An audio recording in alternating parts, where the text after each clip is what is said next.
During World War II, most armies tried very hard to look powerful. They had tanks, trucks, cannons, soldiers, and a lot of noise. But one American unit had a very unusual speciality. It could arrive in a field and suddenly make the enemy believe a whole army was there.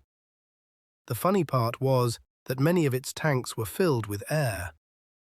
Its battlefield weapons included inflatable vehicles, giant speakers, fake radio messages, costumes, and a surprising amount of acting. This was the Ghost Army, a real unit that fought by making the enemy believe in something that was not actually there. The Ghost Army was not a legend invented after the war. It was real. Officially, the unit was called the 23rd Headquarters Special Troops. That name sounded serious and very military, but it did not capture how strange the job really was. These men were trained to become a moving illusion. Wherever they went, they pretended to be bigger than they were.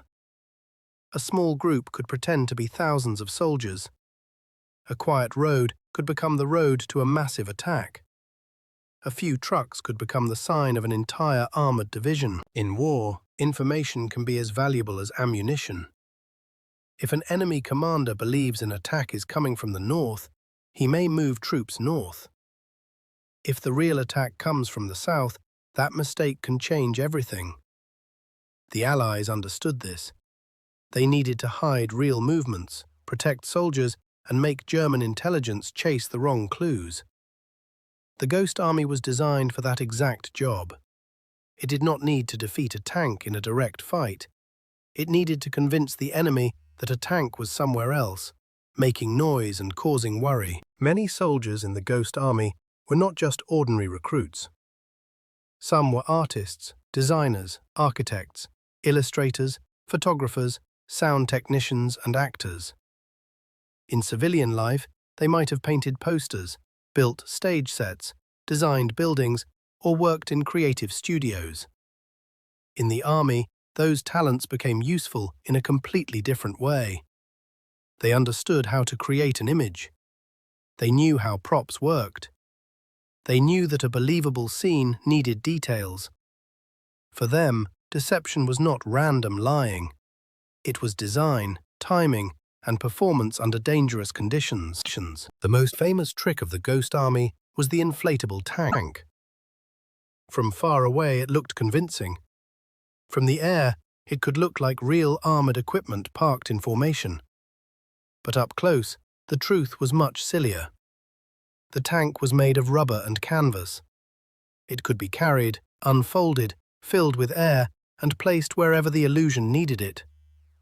A real tank was heavy, loud, and dangerous. A Ghost Army tank was light enough for a few men to move. It was basically a battlefield balloon with a very serious job. Of course, inflatable tanks came with one small problem. Real tanks do not usually try to escape in the wind. Rubber tanks sometimes did. If a strong breeze arrived at the wrong moment, the soldiers had to act fast. A fake tank sliding across a field would not exactly help the illusion. So the Ghost Army had to secure everything carefully. The job was serious, but there must have been moments when it looked absurd. Trained soldiers urgently wrestling with a tank that weighed less than the soldiers themselves. A fake tank alone was not enough. The Ghost Army had to build a whole story around it. They placed tents nearby. They parked trucks in believable patterns. They made tracks in the dirt so it looked as if heavy vehicles had been moving. They arranged equipment in ways that made sense from the air. They knew the enemy would not believe one random tank sitting in a field. But a tank with tents, tire marks, supply areas, and busy-looking soldiers became much more convincing. The Ghost Army did not only trick the eyes. It also tricked the ears. They used powerful speakers to play recorded sounds of military activity. These sounds included tank engines, trucks, men shouting orders, metal clanking, and units moving through the night. From a distance, it could sound like an entire force was arriving. The enemy might hear engines rumbling and imagine armored vehicles rolling into position. In reality, the noise might be coming from a few soldiers with speakers and a very dramatic audio playlist. Radio was another part of the illusion. German intelligence listened carefully to Allied radio traffic, hoping to learn where units were moving. The Ghost Army gave them something to hear. Their radio operators sent fake messages and copied the style of real units. They had to sound natural. They had to sound busy. They had to sound like the soldiers they were pretending to be. It was not just noise. It was acting through Morse code, radio rhythm, and military procedure.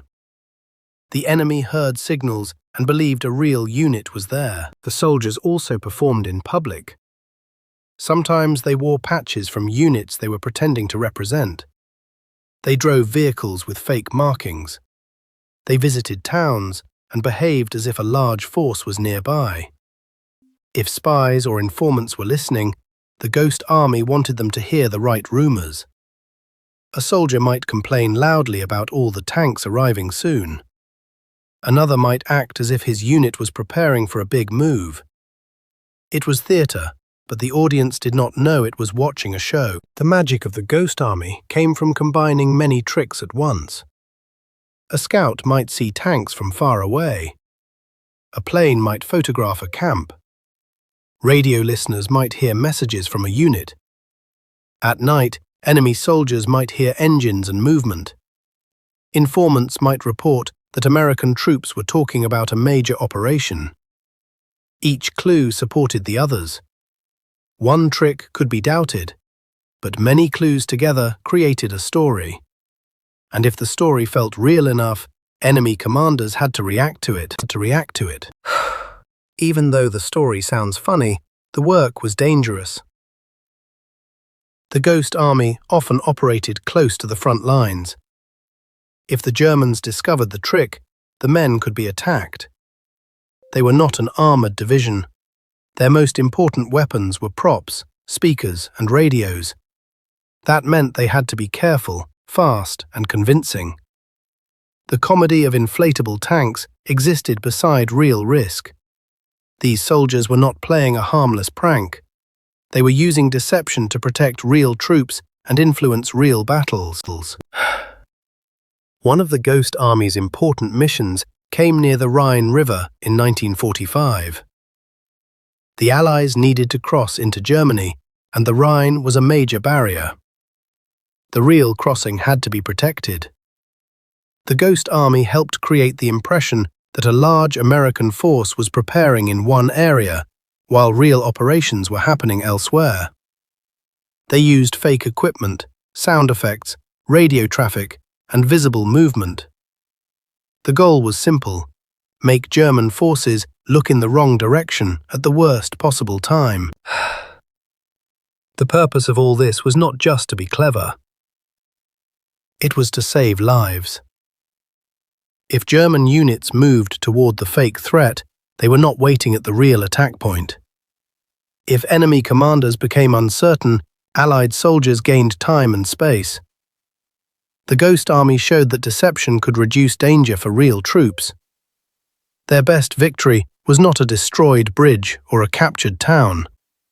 Their best victory was a German decision made in the wrong direction because a rubber tank, a speaker, and a fake radio message had done their job.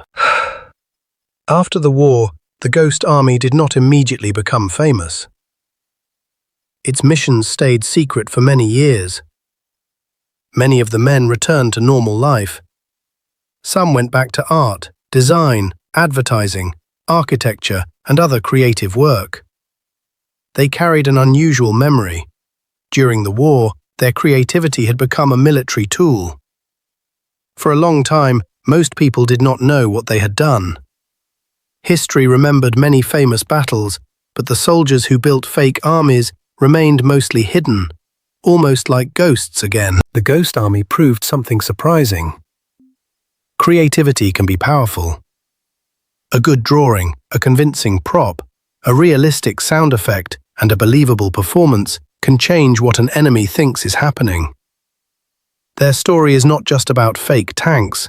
It is about imagination used under pressure.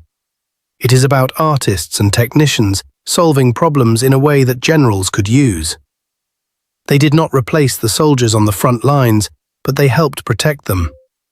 The Ghost Army made the battlefield into a stage, and the enemy became the audience. Today, the Ghost Army still feels fascinating because it mixes history with something almost cartoonish. Inflatable tanks sound like a joke until someone realizes they helped protect real soldiers. Giant speakers playing fake army noises sound silly until they make enemy commanders nervous. Soldiers gossiping on purpose in cafes sounds like comedy until it becomes intelligence warfare. The story works because it is both funny and serious. It reminds people that clever ideas can matter as much as heavy equipment. So the next time someone says pretending is useless, the Ghost Army would probably disagree. During World War II, these men pretended to be an army. They pretended to have tanks. They pretended to move thousands of troops. They created sounds, signals, rumors, and scenes that made the enemy believe something false. And by doing that, they helped real soldiers survive. The Ghost Army did not win the war alone, but it added one of the most unusual chapters to it. Sometimes victory comes from strength. Sometimes it comes from courage. And sometimes it comes from a rubber tank that looks real from far away.